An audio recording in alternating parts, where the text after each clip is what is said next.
Assalamualaikum warahmatullahi wabarakatuh. Saya Fauzianul Auliani MP17311214053, kelas B semester 3, program studi Sarjana Terapan Kebidanan Malang, Politeknik Kesehatan Kemenkes Malang. Berikut adalah video pemeriksaan fisik ibu hamil. Baik Ibu, ini saya wawancaranya telah selesai. Selanjutnya saya akan melakukan pemeriksaan fisik. Tujuannya untuk mengetahui apakah ada hal-hal yang berpengaruh terhadap kehamilan Ibu.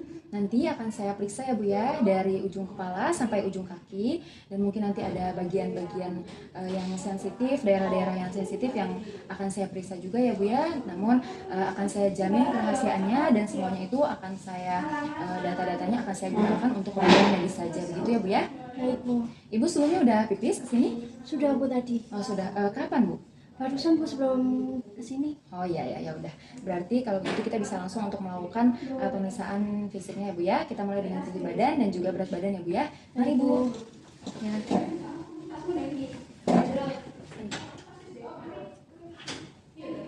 Mari Bu. Baik Ibu, mari sini sebentar saya lepas dulu ya Bu ya. Jaketnya biar hasilnya akurat. Maaf Ibu. Ya, Ibu bisa naik. Tegak ya Bu ya. Dari sini bisa dilihat bahwa berat badan Ibu adalah 60 kilo. Baik, selanjutnya kita memeriksa tinggi badan ya Bu. Sekarang diperiksa tinggi badannya ya Bu ya. Kakinya rapatkan Bu, pandangannya tegak.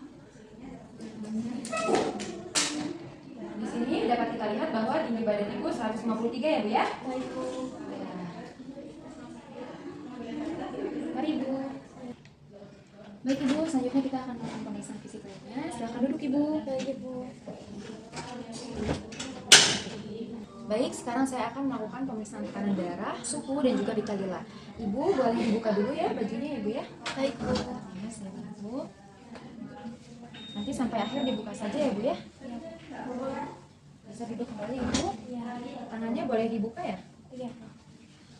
Silakan Bu ya.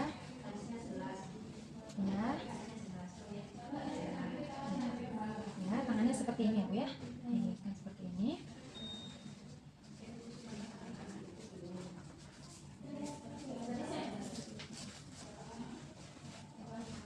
Sebentar ya Bu ya.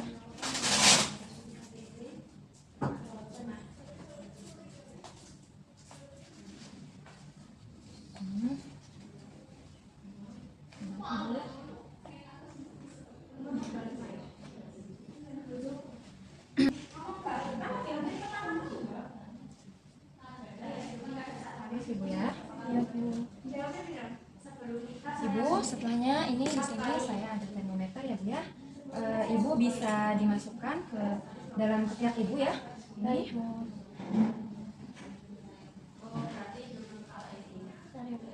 Ya. Baik.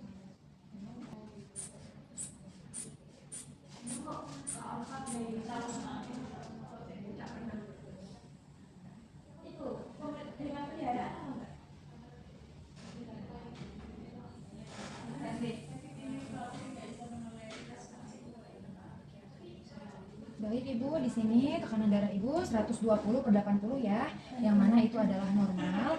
Ibu selanjutnya untuk itunya sudah belum ya? Belum ini Bu kita. Belum ya, belum ini. Baik.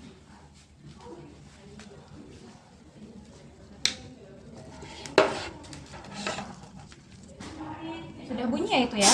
Iya Bu. Bisa saya lihat. Ini langsung kita antisepsis. Kemudian kita lihat di sini suhu ibunya adalah 36,5 derajat. Ibu, suhu ibu 36,5 ya Bu ya, yang mana itu normal. Selanjutnya di sini saya akan melakukan pengukuran lila kepada Ibu. Ibu sebelumnya tangannya kidal atau tidak? Enggak Bu. Enggak. Berarti saya akan melakukan pengukuran di tangan kiri ya Bu ya. Baik Bu. Ya. Di sini kita lihat dari bahu sampai ke situnya. Ibu bisa ditekuk ya tangannya ya. Kemudian kita ambil titik tengahnya. Ambil di tengahnya, mohon maaf Ibu. Selanjutnya kita putarkan. Sudah Ibu.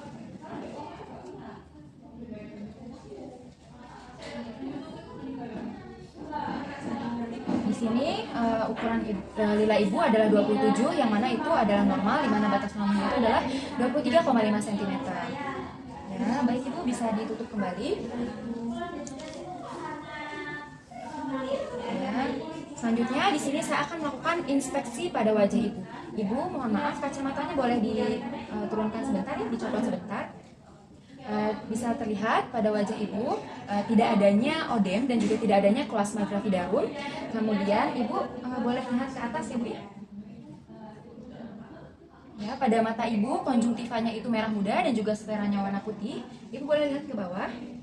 Oke ibu ya. Pada bagian atas juga konjungtiva ibu berwarna merah muda dan juga sklera ibu berwarna putih. Selanjutnya saya akan melakukan pemeriksaan pada mulut ibu. Mukosa bibir ibu lembab. Ibu boleh ini bu, boleh buka mulut. Ya. Pada mulut ibu tidak ada stomatitis dan juga tidak ada karies gigi, tetapi pada gusi bagian atasnya itu ada pembengkakan dan juga ada kemerahan begitu. Baik ibu, ya. Selanjutnya di sini saya akan melakukan pemeriksaan pada leher ibu, di mana saya akan melakukan palpasi, di mana nanti akan teraba vena jugularis, kemudian kelenjar getah bening dan juga kelenjar tiroid. Maaf ibu ya, saya masuk dulu. Menggunakan 3 jari.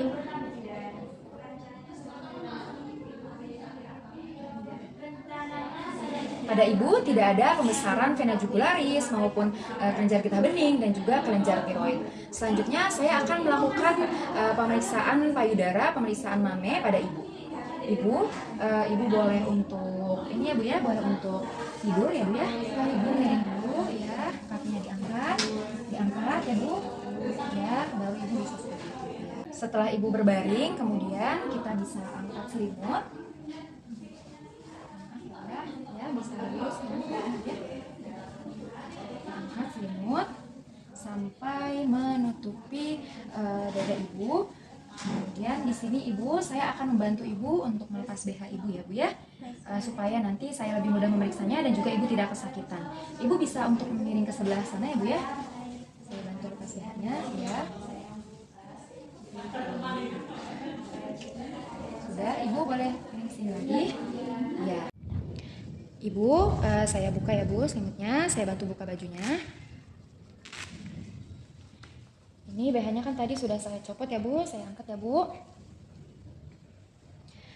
Ibu, tangannya boleh ke atas ya bu, seperti ini di atas kepala, ya. Baik, selanjutnya di sini kita akan melakukan inspeksi pada mame. Kita lihat ya, pada mame ibu tidak terlihat adanya kerutan seperti kulit jeruk, kemudian tidak adanya kemerahan, bentuk papila mame ibunya itu keduanya menonjol, kemudian glandula mame ibu keduanya itu simetris dan juga tidak ada strie pada payudara ibu dan juga payudara ibu terlihat bersih. Selanjutnya di sini saya akan melakukan palpasi pada mame ibu. Ibu, ini saya akan memeriksa apakah ada pembesaran yang tidak seharusnya pada payudara ibu ya. Kalau misalnya ibu merasakan sesuatu, ibu bisa bilang ke saya ya bu ya. Baik, saya mulai dari yang sebelah sini dulu. Kita mulai dari aksila ibu ya. Kemudian menggunakan tangan yang bawah sini, ruas jari bawah 2 sini, bukan yang pakai ujungnya. Kita lakukan ya. Terus memutar sampai mendekati papila.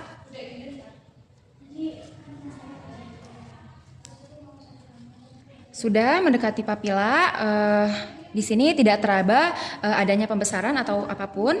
Kemudian kalau misalnya pada trimester 3 itu kita bisa untuk mengecek juga apakah sudah ada kolostrum atau tidak dengan cara areolanya ini kita tekan sedikit, kemudian kita tarik, kemudian kita lihat apakah kolostrumnya itu keluar atau tidak, apakah itu kolostrum atau darah atau nanah yang keluar. Kemudian kalau misalnya sudah itu kita bisa elap, kemudian kita bisa buang ke tempat sampah. Selanjutnya saya akan melakukan di sebelahnya ya. Sama ya seperti tadi, melingkar, kemudian searah jarum jam dari aksila terlebih dahulu. Terus ya, sampai mendekati aksila. Jika sudah, maka ini sudah selesai ya, dan tidak teraba juga apakah adanya pembesaran pada payudara ibu. Lalu saya akan membantu ibunya memakai BH-nya kembali. Ibu, ini saya bantu pakaikan BH-nya ya bu ya. Ya. Kemudian saya tutup dulu bajunya ya Bu, nanti saya akan bantu kancingkan setelah ini. Selanjutnya saya akan melakukan pemeriksaan abdomen. Kita turunkan dulu selimut ibunya. Ya, kemudian kita buka baju ibunya. Ibu, ini saya akan melakukan pemeriksaan pada perut ibu. Jadi saya buka ya Bu ya. Bajunya ya. Itu ini bebaskan ya sampai terlihat semuanya. Kemudian yang pertama kali dilakukan itu adalah kita melihat atau inspeksi abdomen ibu. Kita lihat di sini tidak ada stria gravidarum pada ibu, kemudian tidak ada juga linea nigra, kemudian tidak adanya juga bekas seksio atau sesar gitu ya pada perut ibu. Lalu di sini saya akan melakukan palpasi Leopold, dekatkan Metlin, kemudian kita bebaskan celana ibu ya. Ibu, saya turunkan ya Bu ya celana dan celana dalamnya. Sekitar segini ya Bu ya, supaya nanti ketika pemeriksaannya itu akan lebih mudah dan juga ibu tidak merasa kesakitan ya Bu ya. Ya, ibu kakinya bisa ditekuk ya Bu ya. Ya, seperti ini. Di sini saya akan melakukan Leopold 1, di mana Leopold 1 ini untuk mengetahui yang pertama adalah tinggi fundus uterinya itu berapa, dan yang kedua untuk mengetahui bagian yang berada di fundus itu bagian apa. Kemudian kita di sini mulai saja ya, metrinnya didekatkan. Kita mulai dari bawah. Kita kumpulkan rahimnya ya sampai nanti kita mendapatkan tinggi fundus uterinya. Ya, di sini sudah saya dapatkan. Ya, ini sudah saya fiksasi. Kemudian kita ukur dari prosesus hipoideus ya. Ini berapa? Ini dari prosesus hipoideusnya ini di sini ya bisa masuk berapa jari? Di sini bisa masuk 2 jari ya, yang mana berarti masih 2 jari di bawah prosesus hipoideus. Kemudian kita ukur menggunakan Metlin, di mana titik nolnya itu ada di bawah ya. Tepi atas simfisis pubis. Kita ukur sampai ke sini ya. Bentar. Ya. Ini adalah tingginya 34 cm. Lalu kita bisa angkat metlinnya. Kemudian di sini kita akan menentukan bagian apa sih yang berada di fundus ini. Kita bisa merabanya. Ya. Di sini teraba bagian bulat, lunak, tidak simetris, dan kemudian dia sedikit melenting ya. Yang mana bisa kita simpulkan itu adalah bokong. Itu adalah Leopold 1. Kemudian saya akan melakukan Leopold 2, di mana Leopold 2 ini tujuannya adalah untuk mengetahui bagian apa sih yang berada di perut ibu sebelah kanan maupun sebelah kiri. Di sini saya akan menentukan yang sebelah sini dulu ya. Jadi saya dorong ya sebelah sininya. Saya dorong, kemudian di sininya saya raba. Di sini teraba seperti papan, kemudian keras ya, panjang. Yang mana ini adalah punggung bayi ya. Kemudian saya akan memeriksa di bagian sini itu apa ya, bagian yang berada di samping kanan ibu ini apa. Kita dorong tangan yang sebelah sininya ya, kemudian di sini kita raba. Di sini teraba bagian-bagian kecil ya, yang mana bisa kita simpulkan bahwa ini adalah ekstremitas, begitu ya.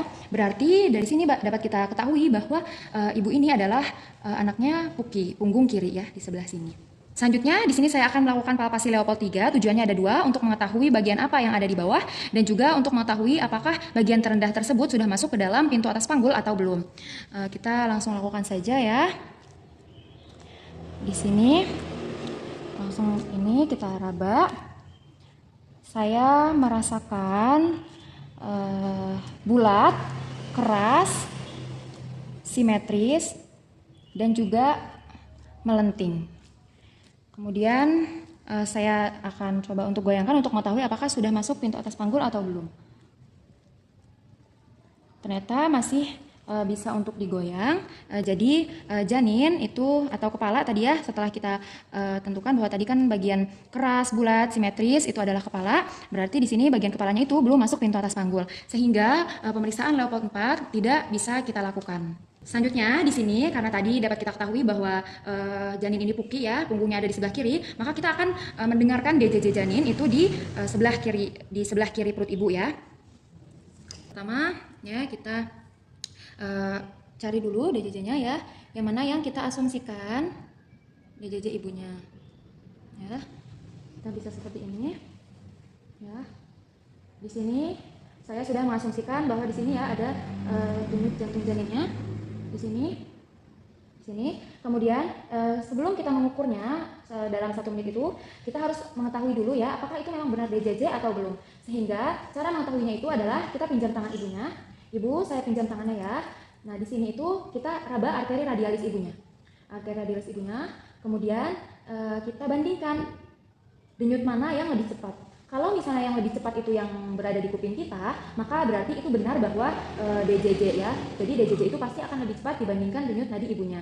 Kemudian di sini yang saya rasakan itu DJJ-nya lebih cepat ya, maksudnya yang denyut di kuping saya ini lebih cepat, maka saya bisa langsung untuk melakukan pengukuran denyut jantung janin. Kemudian saya ambil jam, ya, saya hitung selama 1 menit. Kemudian di sini setelah saya hitung, denyut jantung janin ibu tersebut adalah 140 kali per menit begitu. Selanjutnya karena pemeriksaan palpasi dan juga auskultasi jantung tadi sudah selesai, maka saya akan membantu ibu untuk memakai kembali celana ibu ya, Bu. Ya. Saya bantu kembali pasangkan baju ibu ya. Ya. Ini ya, Bu ya. Kemudian saya pasangkan kembali selimutnya. Untuk kemudian akan saya periksa genetal ibu. Baik, selanjutnya di sini saya akan melakukan pemeriksaan genetalia pada ibu. Selanjutnya saya akan melakukan pemeriksaan pada daerah kemaluan ibu ya. Mohon maaf nanti kalau misalnya ada sedikit tidak nyaman, ibu kakinya boleh ditekuk. Ya. Ya, saya bantu untuk lepaskan celananya ya, Bu ya. Baik, Bu. Ya. Kemudian kita lakukan inspeksi pada genital ibu. Di mana di sini pada genital ibu itu daerah kemaluannya bersih, labia minornya bentuk dan ukurannya itu sama, kemudian tidak ada cairan pervaginam yang keluar, tidak ada cairan vagina yang keluar, kemudian tidak adanya odem pada vagina ibu, kemudian tidak adanya kondiloma lata ataupun kondiloma albuminata pada genital ibu, kemudian tidak adanya juga luka atau jahitan pada vagina ibu, kemudian pada selangkangan paha ibu juga itu tidak ditemukan adanya bekas garukan. Ibu, selanjutnya ibu bisa luruskan kembali kakinya ya. Ya, ibu bisa miring ke sebelah sana ya. Saya akan melihat dulu ibu apakah ada hemoroid atau tidak. Ya. Selanjutnya di sini kita lihat ada hemoroid atau tidak. Dapat terlihat di sini ibunya tidak ada hemoroid. Ibu boleh kembali lagi. Ya. Di sini saya akan membantu ibunya untuk memakai celana lagi. Saya bantu ya Bu ya, pakai celana ya Bu ya. Ya, sudah Ibu. Ya, diluruskan kembali ya Bu. Selanjutnya di sini saya akan melakukan pemeriksaan ekstremitas pada kaki dan juga tangan ibu. Kita bantu untuk dibuka lagi celana. Ibu, saya buka celananya sampai lutut ya Bu ya. Di sini kita lihat pada pretibia ibu apakah adanya odem pretibia. Dengan cara kita tekan. Kalau misalnya dia langsung kembali begitu ya, itu berarti tidak adanya odem atau normal. Kalau misalnya dia membekas itu berarti dia ada odem pretibia. Ya. Tidak ada ibunya. Kemudian kita bisa periksa varises juga pada ibu. Ibu bisa untuk miring kembali ya. Ya, ya.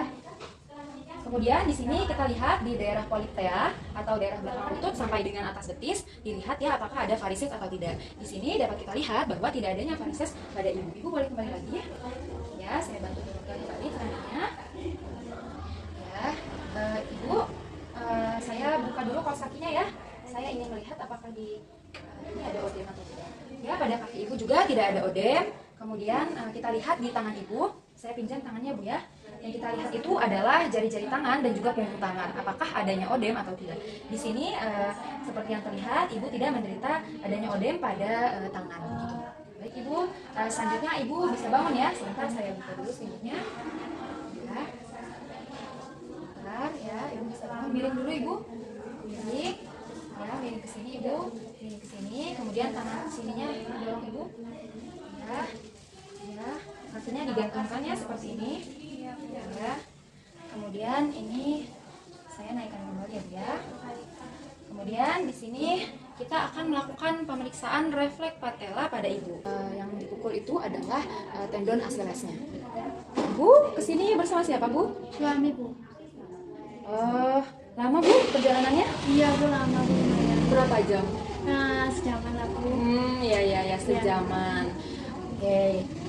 Dari pemeriksaan di sini dapat kita ketahui bahwa kedua refleks patella kaki ibu itu positif dua-duanya, yang mana berarti ada refleks. Baik, sebenarnya sampai sini itu pemeriksaan fisik pada Ibu Rani itu sudah selesai, dikarenakan sebenarnya setelah ini ada pemeriksaan panggul luar. Namun pada Ibu Rani ini tidak adanya 3 kondisi yang mengharuskan untuk dilakukan pemeriksaan panggul luar, yang mana yang pertama itu tinggi badannya kurang dari 145 cm, yang kedua itu dia primigravida dan pada usia kehamilan lebih dari 36 minggu, bagian terendah janinnya itu belum masuk ke dalam pintu atas panggul, dan yang ketiga itu adalah multigravida dengan dia riwayat cephalopelvic disproportion dan juga panggul ibunya itu picak. Nah, pada Ibu Rani ini sebenarnya tidak ada ketiga hal tersebut, tetapi di sini tetap akan saya lakukan pemeriksaan panggul luar. Baik, Ibu bisa berdiri ya. Selanjutnya saya akan melakukan pemeriksaan panggul luar pada Ibu. Ya, sini saya akan memulai untuk melakukan pemeriksaan panggul luar. Ibu, bajunya bisa diangkat ya Bu ya, biar memudahkan saya untuk memeriksanya. Ya, di sini. Yang pertama dilakukan itu adalah mengukur distansia spinarum, yaitu jarak antara spina iliaca anterior superior kanan dan kiri. Ya, sini sudah, maka kita tempelkan. Yang mana nilai normalnya itu adalah dari 23 sampai 26 cm. Pada Ibu dilihat bahwa nilai dari distansia spinalnya ini adalah 24, yang mana berarti normal. Selanjutnya saya akan melakukan pemeriksaan distansia cristarumnya, itu mengukur jarak dari crista iliaca kanan dan kiri. Oke Ibu ya, tangannya boleh diangkat dulu. Ya, di sini lihat. Di sini jarak normalnya ya dari distansia cristarum ini adalah 26 sampai 29 cm. Dan pada Ibu terlihat bahwa jaraknya itu adalah 27 cm, yang mana itu merupakan normal ya. Selanjutnya saya akan melakukan pemeriksaan yaitu konjugata eksterna, yang mana dari tepi atas simfisis kemudian sampai ke prosesus spinosus lumbal kelima. Ibu bisa ditunjukkan di mana tulang kemaluan Ibu? Di sini Bu. Di sini ya. Di sini ya. Ya. Gimana Bu? Ya, oke. Kemudian di sebelah sininya itu kita tetapkan ke prosesus spinosus lumbal kelima Ibu. Dan di sini nilai normalnya itu adalah 18 cm sampai 20 cm. Pada Ibu ini adalah 20 cm, yang mana masih tergolong normal. Baik Ibu, selanjutnya di sini saya akan melakukan pengukuran panggul luar Ibu ya, dimana kita itu ukur dari tulang kemaluan Ibu ya, simfisis. Ibu boleh ditunjukkan tulang kemaluan Ibu yang mana? Ini ya. Ibu boleh tolong pegang ya Bu ya, sebentar. Ya. Kemudian kita lihatkan terus sampai nanti dia itu melewati spina iliaca anterior superior dan trochanter major, kemudian dia sampai di proses spinosus lumbal, kemudian kembali lagi sama seperti tadi ya, melewati trochanter major dan juga spina iliaca anterior superior ya, sampai ketemu di tulang kemaluan. Ya, di sini nilai normalnya itu adalah 80 sampai 90. Yang mana di sini pada Ibu dilihat bahwa hasilnya adalah 90 cm. Baik. Ya, terima kasih. Baik, di sini pemeriksaan fisik pada Ibu Rani ini sudah selesai. Ibu, pemeriksaan fisiknya sudah selesai ya Bu ya. Selanjutnya Ibu akan diperiksa air kencing dan juga darahnya ya, diperiksa laboratorium Ibu ya. Baik Bu. Silakan Ibu. Sekian dan terima kasih.